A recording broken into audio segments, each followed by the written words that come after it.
Scouts, at times, can be useless. Your 2020 judging monster could be staring at a team of 11 Lionel Messis and still rate them at Sunday League level. You could send them to a Wonderkid hotspot and they'd come back recommending the Kitman and some local restaurants. The adage goes that you can lead a horse to water, but you cannot make it drink. Well, today, we're going to lead a horse to the water and then throw it in the river.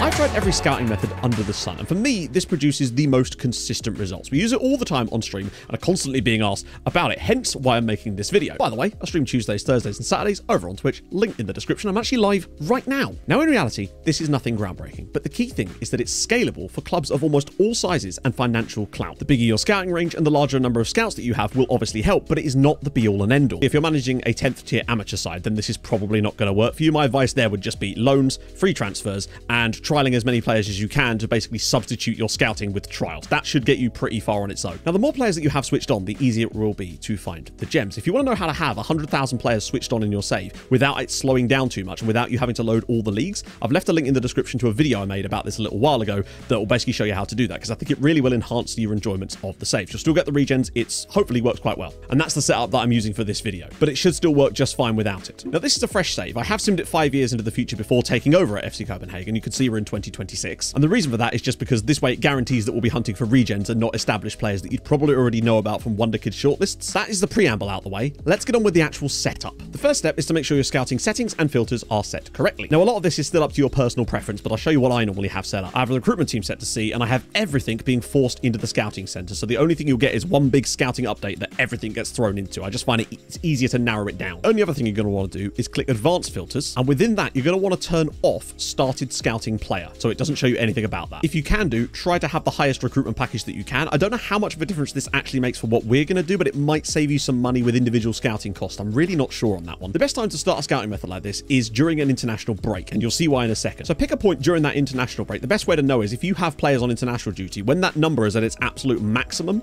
then that is when you should stop and start this. Now, we're in September at the moment, and the idea is that we're going to have a beautiful list of players to go after during the next summer transfer window. That doesn't mean we can't go after them in January, and you certainly could as well, but you'll have a better job if you're planning like 9 months into the future. It is a patient method, but believe me, if you have the patience, it will pay off. So once all that's ready, let's get cracking. First thing you're going to want to do is go up to the main bar here and click the globe, and then hit the browse option, which is already selected for you. I'm just going to click Albania in here, but this is just a fair place to start. I always just start with Albania. Then once you're on that page, you're going to want to go to national teams, and usually I go with under 19. Under 18s can be a bit funky, so I use under 19 and under 21, but let's start with under 19 first. And you'll be presented with this. Well, you won't be, but you will if you have this view. There will be a link in the description to download this view, but you now understand why we have to do this during an international break, because it means that the squads for the under 19s and under 21 squads are completely up to date with the freshest players. I should say, to actually install this view, once you've downloaded it, pop it in My Documents, Football Manager 2022, although it might work on previous ones or future ones, and then Views. And then you should just be able to import it by going into here, go into Custom, Import View, and it should show up in that folder. And once you import it, you should have this like this. So on this screen, before you do anything else, you're going to want to sort the potential column first, and then you're going to want to hold Shift and sort the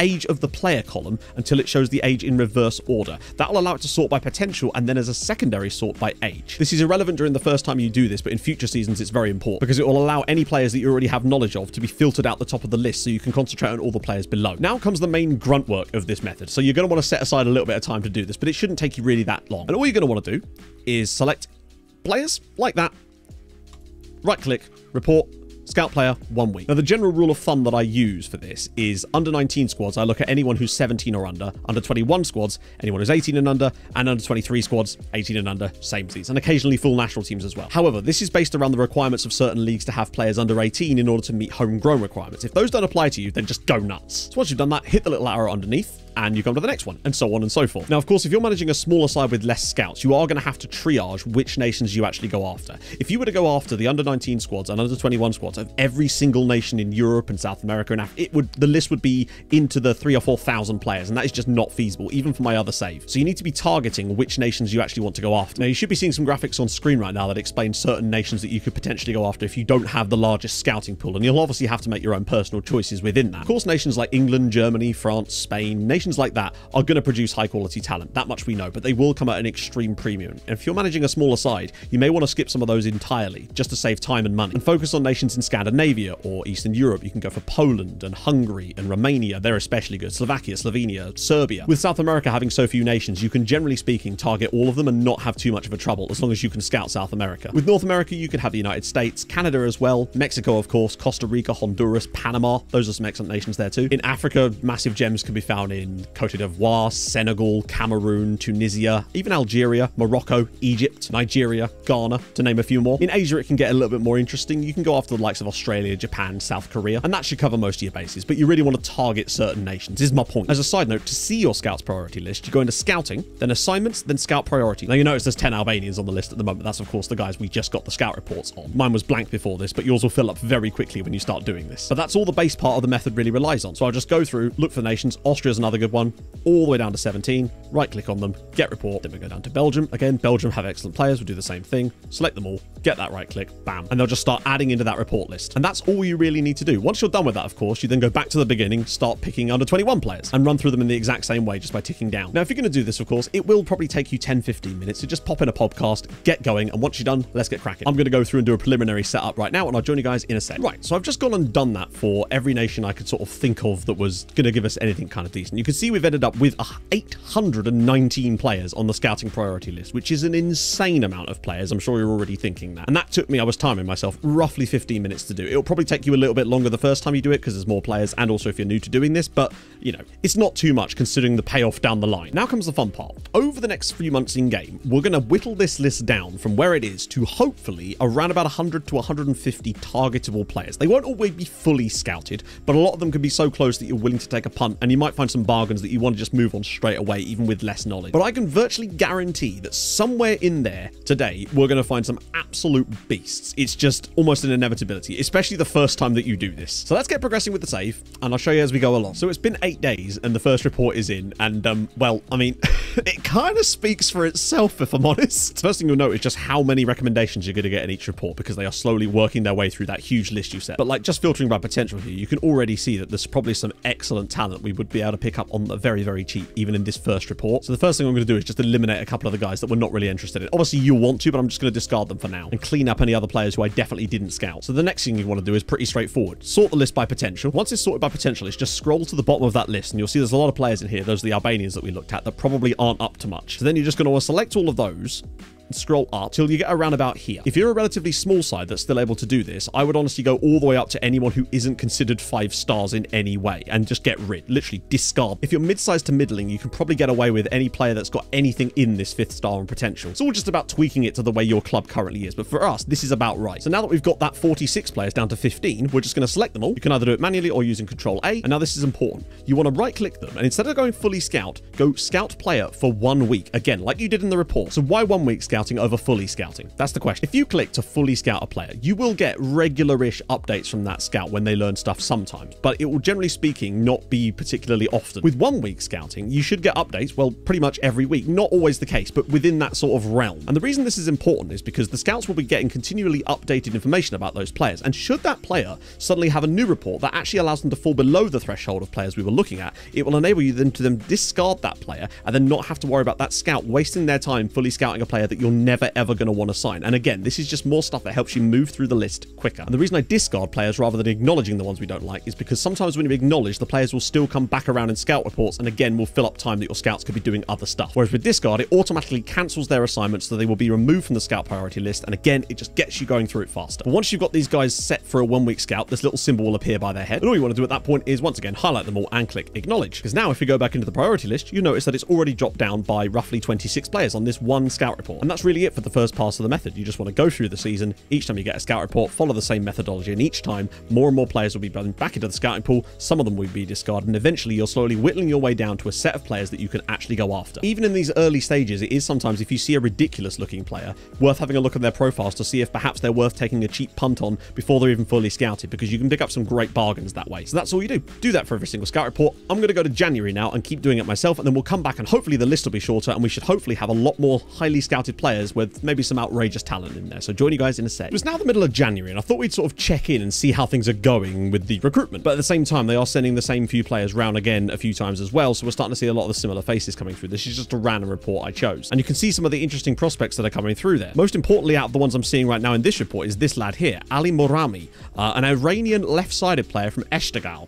He's 18 years old. He's clearly a very talented winger. Great crossing, great dribbling. He's fast. These are the types of players that I just don't think you'd find otherwise, because why else would you be looking at players from playing for Eshtagal at that point? And I think, you know, with the price that he'd probably be available for, I suspect that if he, even at this point, I'd probably start bidding on him right now. And there's so many more of them coming along through these reports. He just happens to be in this one. You'll also note now that the scout report list is down to 350. So we've got through 450 players since we last checked in. It's roughly 100 a month are getting ignored and discarded from the list. Now, at the moment, we are still within the whittling down phase. There are still lots of new players coming through each report, but a lot of them are being discarded. I'd say 80 to 90% of them are being discarded each time, which is really getting down quickly. Another key factor to pay attention to is scouting costs. You can see that so far this season, we have spent a lot more than last season. We've spent nearly £500,000 on scouting.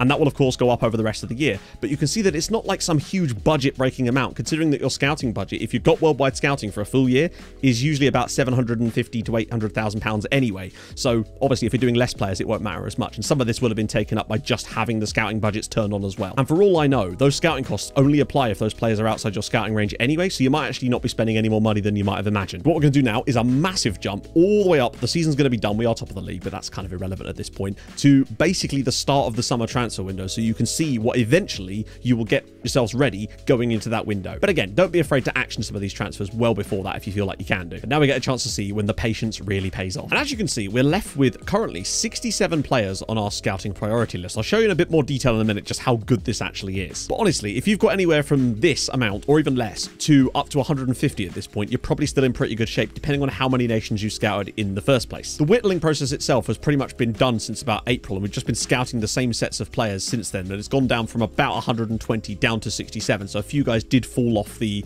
eligibility list, if you like. But that means that with about 800 players and 7 scouts, you could easily get this done in that exact right amount of time. And you can kind of extrapolate that number out to decide how many players you should be looking at based on how many scouts you have. If you get to this point and you've got still 300 or 400 players left, then you've just taken on more than you can chew, and you'll have to tweak that in future seasons because you may not get as much information about the players you do have left. So at this point, we have to decide how to handle these 67 players. And what I've done basically is I've added all of them that are left at this point to a shortlist, and this is what you should have. We have a shortlist here in this case of 67. Yours might be smaller, might be larger, just depends. Players' ages should range from 16 in this case to the highest being 20. You'll notice there's a few 20-year-olds here with very low scouting. Some of that might have been players that were slightly older that snuck through, potentially, and some of them might just be players that aged out of the brackets we were looking at. But of course, again, if you don't have those restrictions on yourself, go nuts. But you can see if I sort by potential, a lot of the players towards the very top of this, if I sort by this as well, there's a lot of very good knowledge about a lot of these players, and that is really where you want to be starting with. So I'm just going to have a little look through myself and show you some of the guys that might be absolute worldies. Straight off the bat, I mean, look at the state of this guy. Admittedly, he is not the tallest, but for 18 years old, playing for Colon, he's £4.6 million. Look at the state of his attributes for someone who's 18 years old. The only thing about him, obviously, as a defender is his jumping reach, but if you've got other plans, I'm sure there's a lot of things you could do with this guy as a defensive midfielder or whatever. He's insane. Matt from the future here. Just wanted to let you know that this guy is actually a regen. It's just that he has a real-looking face because of the Z-Gen pack. I forgot to turn it off, so some of the regens in this save actually had real faces as well, but you can see from 2024, he is actually not a real player. It just happens to have that, so I didn't want to be any confusion about that. So yeah, moving on, going on the more obscure side here, here's Mohammed Al Ibrahim. He's a Saudi goalkeeper. He's already got 3 caps, plays for Al Ahly over in obviously Saudi Arabia, but look at the state of that reflexes, aerial reach, 6'5". He'd be available for £5.6 million. Now, obviously, our transfer budget is up to £12 million now. Don't worry, there's still plenty of cheapies in here as well, but these guys would still be outrageous purchases. Insane inverted winger from Uruguay, from Peñarol. Again, obviously, he would cost a little bit more money, but £3.3 million for this kind of quality. Yes, please. Then we've, of course, got the guy I showed you earlier, who, interestingly, his value is actually less now, despite now that he's fully scouted. He's comfortably worth picking up for that kind of cash. Belgian youngster at Club Brugge here, who's available for around about probably £500,000. Again, great business, I'd say. If you really want to go off the deep end, admittedly, this guy isn't fully scouted yet. Alex, £8,000. I mean, the quality you'd get here for £8,000 is astonishing. There's also this chap here, Oscar Gonzalez of Colo Colo, centre-back. Maybe his heading isn't brilliant, but again, for £3.2 million, great business would be. Striker here at Dinamo Zagreb as well, Franco Bekovac. I mean, he would be available for probably less than £1 million. He has got a mercenary personality, but again, they're decent players, particularly for our level, with the potential that they've got. Central midfielder from River Plate. Scally, again, would probably be about 2 to 3 million, maybe. 16-year-old Belgian, Klaas Rolander Anderlecht. The list just goes on, basically. Now, obviously, you're not going to find the next world beater every single season, and for all we know, the next world beater is in here, but his attributes currently maybe not be that high. But the decent thing is, you can still see there's a lot of talent there that would no doubt improve virtually any squad. Needless to say, I think this can pretty much apply to virtually every single save that you're doing within reason, and you're almost certainly, particularly the first time around, bound to find at least 3 or 4 guys that could be absolute, potentially even absolute world beaters. Honestly, I found some unbelievable talent doing this. And if you do find any outrageous players, do be sure to send them to me either on Twitter or through Discord or whatever. I'm very excited to see what you guys can come up with. If this video has been useful to you, drop a like, that'd be lovely. Subscribe if you're new for more videos like this. And of course, hey, you know what? If this is that useful, share it with your friends. That'd be very much appreciated. And I'll see you guys either over on stream or in the next video. Bye-bye.